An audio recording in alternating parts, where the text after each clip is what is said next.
Libros y sus autores. Un encuentro semanal con las novedades literarias, nacionales y universales.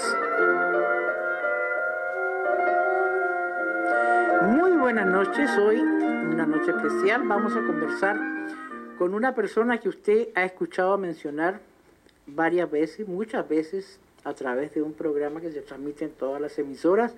Me refiero al programa Panorama de la Cámara Nacional de Radio.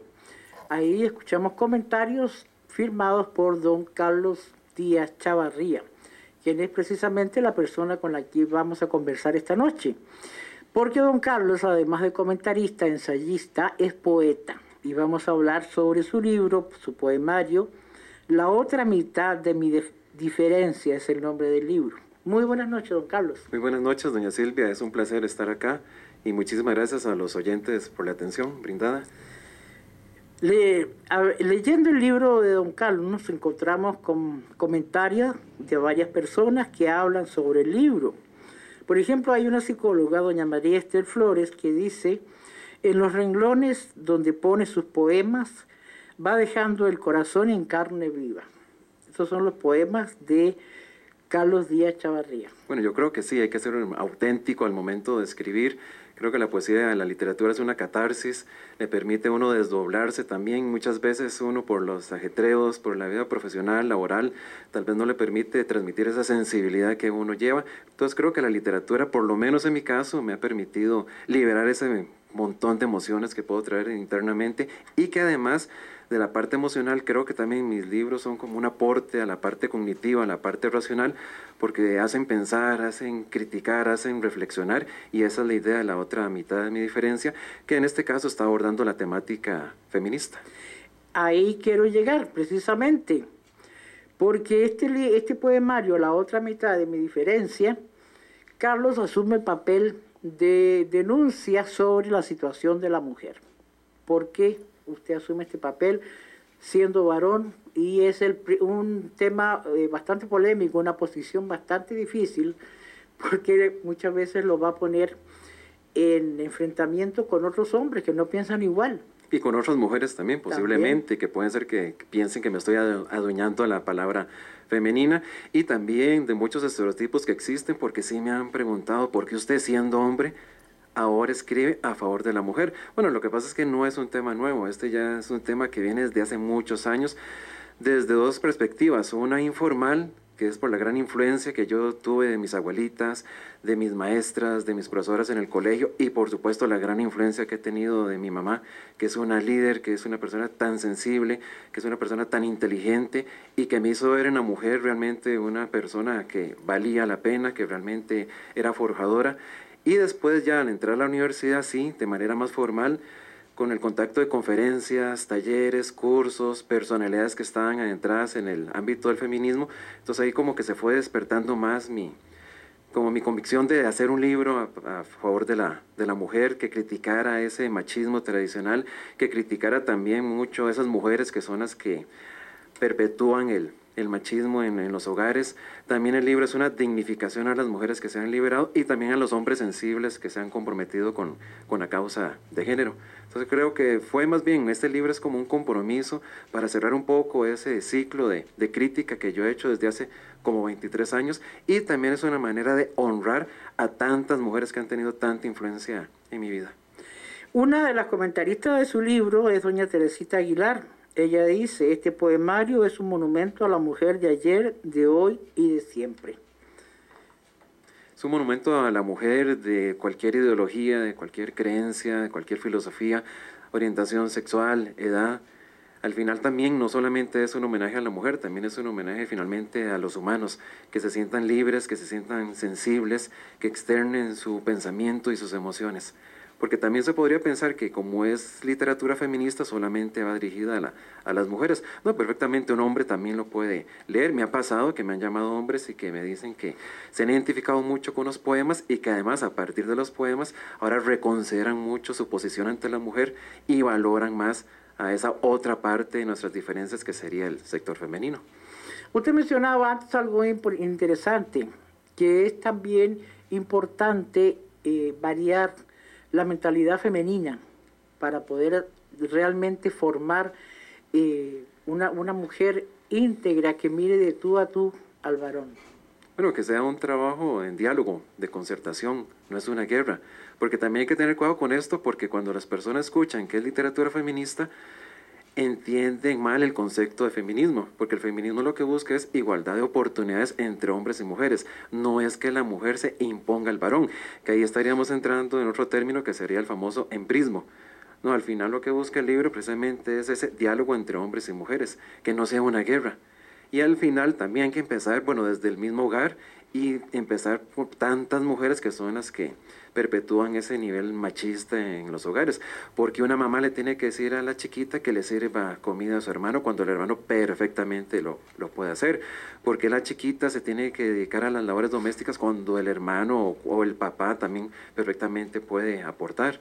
Entonces hay que tratar como ir evitando ese tipo de estereotipos que al final empiezan desde el mismo hogar. La educación influye muchísimo también. Bueno, por dicha ya desapareció el Paco y Lola. Que me parece que, bueno, en este momento papá lee, era... la mamá cocina. Bueno, y el chiquito está con papá leyendo el periódico, instruyéndose, y la chiquita está, por supuesto, aprendiendo los quehaceres del hogar, que no hay ningún problema. O sea, si la mujer quiere cocinar, si la mujer quiere dedicarse a ser ama de casa, no hay ningún problema, pero que sea una decisión, no que sea una obligación, como generalmente se ha visto. Carlos, uno de sus poemas, Entre el telar y la rueca, hay también una crítica a la mujer que dice, ¿por cuánto tiempo vas a seguir llorando y callando? Bueno, es que hay mucha queja también, porque hay muchas personas que se victimizan, y al final la mujer tiene que romper ese espacio, tiene que tomar las decisiones, tiene que hacerse valer, si se puede, porque también entraríamos ahí en ciertas circunstancias. Hay casos de, por ejemplo, la violencia doméstica, que las personas dicen, ¿por qué esa mujer no se sale del hogar? Bueno, eso no es como tan sencillo. Si no tiene una educación, si además tiene muchos hijos, muchas veces prefieren un golpe, porque eso significa la comida para sus hijos.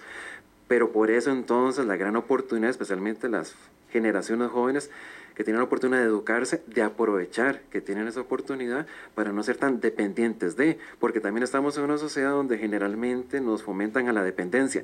Tengo que tener a alguien, tengo que tener como mi media naranja, cuando nosotros prácticamente somos seres íntegros, totales, y eliminar entonces ese tipo de dependencias, porque al final lo que nos hacen es aceptar muchas condiciones que van en contra de nuestra integridad. La mujer tiene que decir no, tiene que poner un alto, respetando, por supuesto, y no generando luchas y no generando guerras entre los géneros. Sí, también se le ha atribuido a la mujer un montón de problemas, de situaciones conflictivas como la agresión, y hoy sí ya se revela que hay mucha agresión al hombre, ¿no? También, pero lo interesante es que pesan los estereotipos, porque el hombre llega a la comandancia a decir que la mujer le pega y hasta muchas veces los mismos policías se ríen de él, porque ¿cómo es posible que un hombre se deje pegar por una mujer? Sí. Bueno, vean qué interesante, ahora lo de la marcha que pasó el jueves, que se puso, la seguridad pública pusieron a las mujeres como una barrera. O sea, como llegando entonces a la conclusión que con las mujeres ellas no se van a enfrentar y las personas no se van a atrever a hacer nada. Entonces, los estereotipos se siguen manejando, tal vez no tanto como hace muchos años, pero siguen existiendo, desgraciadamente. Poco a poco creo que se puede ir erradicando esto. Bueno, el mismo estereotipo, como usted menciona ahora, de un hombre que hable a favor de la mujer, que un hombre que escriba poesía feminista. Bueno, ¿por qué no? Si algunas personas me podrían tachar de que cómo es posible que yo comience a hablar de poesía feminista o comience a escribir literatura feminista, más bien sería caer en el mismo juego de los opuestos, cuando la idea es ir abriendo espacios. Bueno, don Carlos Díaz Chavarría, este es su tercer libro de poemas. Ya antes ha tenido otras publicaciones como Mi propio tiempo. Este fue escrito en el año 97, en el 2000, una poesía erótica titulada Aguas en celo. Dígame una cosa, don Carlos, ¿por qué usted, habiendo incursionado también en el ensayo, en el comentario, se inclina más por la poesía? Me parece que la poesía me permite más el juego de palabras, el juego de figuras literarias. Nunca he hecho novela, podría ser que tal vez en el futuro, pero bueno, como la parte ensayística la hago con los comentarios en Panorama, entonces siento que la poesía me permite más liberar esas emociones y me gusta mucho sí jugar con el lenguaje. Bueno, usted ha visto algunos poemas y sí hay ciertos términos, ciertas palabras un poco como rebuscadas, porque también me gusta que la gente cuando lea se preparen el vocabulario, especialmente las generaciones. Y soy profesor universitario, me doy cuenta que los estudiantes realmente conocen muy, pero muy poco del idioma. Conocen del idioma, pero estándar, general. Pero también la idea es conocer un idioma más formal que les permita a ellos desempeñarse ya en contextos también más formales. Entonces yo creo que la poesía, los libros me permiten eso, incorporar cierto tipo de lenguaje un poquito como más elevado, y los ensayos sí son como más simples, más directos. Entonces me gusta como esa ambigüedad literaria. Usted como profesor universitario, donde hay varones y mujeres, de alguna forma ha logrado esa igualdad de sexos. Creo que la igualdad nunca se va a lograr porque al final sí somos diferentes, pero lograr erradicar esos estereotipos y prejuicios, por lo menos en mis clases, sí. Y es parte de la enseñanza. Uno de un curso que se llama Pensamiento Crítico, que precisamente es eso, o sea, pensar de manera crítica, eliminar prejuicios, eliminar estereotipos. Y creo que ellos, con sus propias vivencias, porque con los testimonios que ellos comentan, sí, viven mucho de ese machismo, mucho de ese sexismo en los hogares, pero en las clases se discute y creo que sí, por lo menos se logra una toma de conciencia, que creo que es el gran aporte que uno debería hacer como profesor, no solo estar transmitiendo teoría, que me parece muy bien, pero además de eso hay que formar personas, no solamente profesionales, y creo que la educación tiene que ser como más integral, más humanística, y esa es una gran responsabilidad que tenemos los profesores. ¿Y la respuesta de los jóvenes a esos cambios de mentalidad? Muy positiva, pero muy positiva. Bueno, yo lo puedo decir, pero usted ahora me estaba comentando que había leído algunos artículos de algunos estudiantes que habían escrito si les gustaba o no a las clases que yo impartía. Creo que sí es bastante positivo. Hasta algunos estudiantes me han dicho que gracias a mis clases o las enseñanzas o lo que yo puedo transmitir, les ha cambiado su vida. Y eso creo que es pero muy gratificante. Más que un salario, más que títulos. Veamos ahora uno de sus poemas, un poema que tiene mucho de autobiográfico, sin tapujos ni etiquetas. Me gusta este verso, estos 3 versos, cada quien en sus manos con la mitad de nuestras diferencias. O sea, cada quien en sus manos, porque cuántas veces escuchamos decir a un hombre, ¿por qué me pedís esto en el sexo? ¿Por qué querés hacer esto? ¿Quién te enseñó? ¿No? O sea, eres muy jugada. Bueno, y eso inhibe a la mujer a convertirse en un ser pasivo. La lleva a eso. Sí, la y lleva es a eso. por supuesto que es una falta de respeto. Porque al final también, aparte de sexualidad, existen un montón de estereotipos. Por ejemplo, el hombre se le da una libertad sexual, puede tener varias novias, puede tener varias amantes, que tal vez alguien podría como censurarlo, pero socialmente es como permitido. Vean como hasta el mismo lenguaje reafirma esta condición. El hombre perro, bueno, si yo digo que Carlos es un perro, ¿qué significa?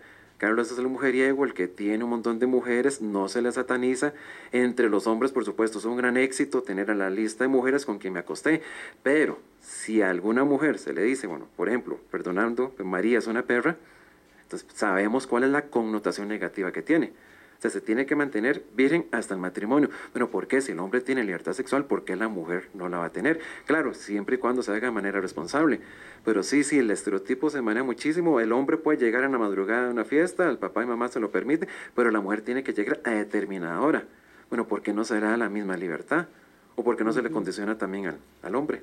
Claro que sí, sigue existiendo muchísimo. Ahora, si nosotros no entendemos la contraparte, entonces no llegamos a ese nivel de comunicación y de respeto. Por eso el libro se llama La otra mitad de mi diferencia, porque al final nosotros nos miden por mitades, por diferentes, por opuestos, y en los géneros sería hombre versus mujer. Ahora, ¿conocemos nosotros nuestra contraparte? En el caso del sector masculino, conocemos nosotros a las mujeres, sus necesidades, hemos hablado, nos interesamos realmente por comprender para llegar a la parte del respeto, o viceversa. Las mujeres también comprenden la perspectiva masculina, y habría que ver también si somos tan diferentes o no, porque al final somos humanos.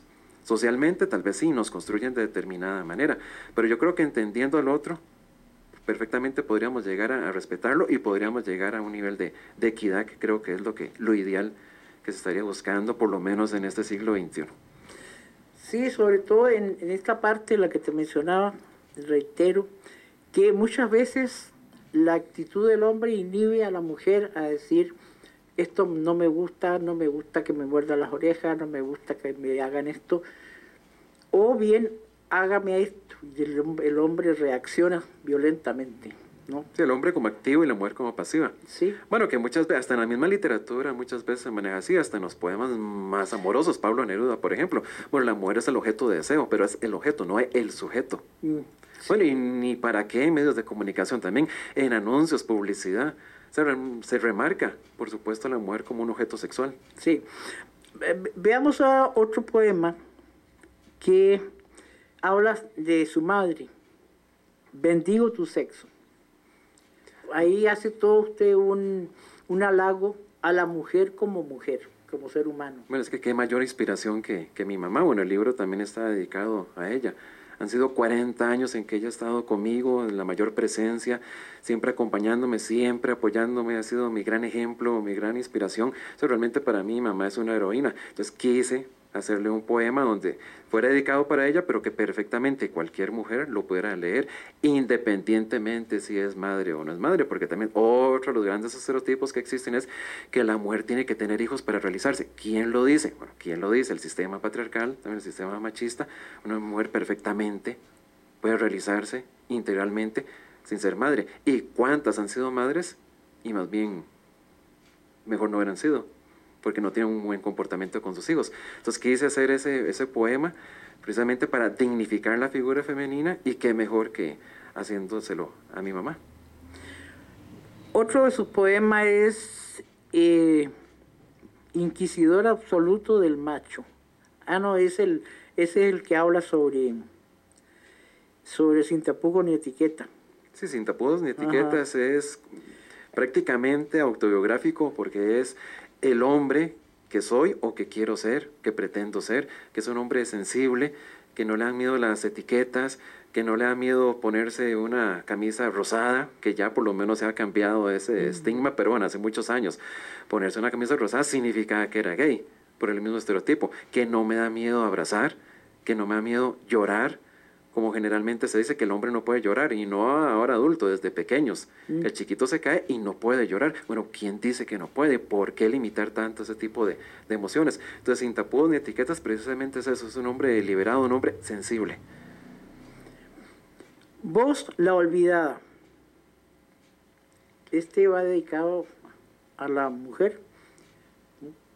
Ese va dedicado a las mujeres que han sido olvidadas, que han sido rechazadas, que han sido ignoradas, que han sido invisibilizadas. Y si usted ve la dedicatoria, sería interesante porque es dedicado a María Magdalena, que también se le ha satanizado tanto y se le ha señalado desde diferentes lecturas como prostituta, como la gran pecadora. Y en ninguna parte dice que era prostituta, sino que tenía 7 pecados nada más. Bueno, ¿quién dijo que era así y qué era lo que se buscaba para tacharla de esa manera? Es interesante recordar, ahora que usted menciona a María Magdalena, la carta de Juan Pablo II a las mujeres, donde él admite que hasta el día de hoy no se ha podido, no se ha conseguido que la mujer tenga en la historia de la humanidad el papel que Cristo vino a darle, ¿no? Y cómo mismo Jesús tuvo una actitud para su tiempo demasiado abierta hacia la mujer. Claro, demasiado humanística, demasiado crítica, demasiado sensible. Pero bueno, son las mismas instituciones las que se han encargado de reprimir el papel de la mujer, y no solamente en la religión, en la educación, laboral, político, que es otro de los grandes ámbitos también. El hecho de que exista todo un gabinete compuesto por mujeres tampoco es garantía que realmente se esté trabajando a favor de ellas.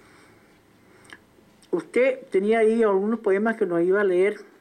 Sí, esta Gozosa de tu deidad, que está dedicada a Carmen Naranjo, a la gran Carmen Naranjo. Bueno, Gozosa de tu deidad.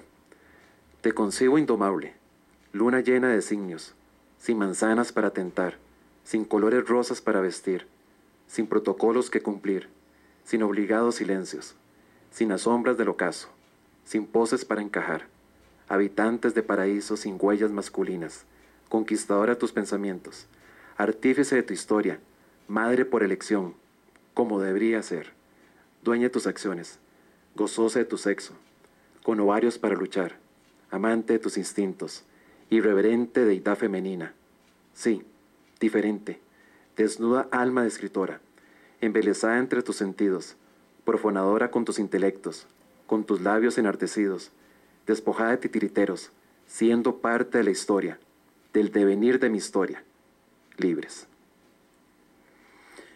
Ahora cuénteme una cosa, las mujeres, ¿cómo han tomado su libro? A lo que conozco, de manera muy, pero muy positiva, me han llamado mujeres hasta llorando, agradeciéndome que las he dignificado, que las he puesto un sitial de importancia, que qué interesante, que qué bonito que un hombre comprenda sus emociones. Bueno, muchas me han cuestionado de alguna manera, cuestionado de manera positiva, y hasta en el mismo prólogo Teresita también lo dice, que cómo es posible que un hombre entienda tanto la perspectiva, la esencia femenina.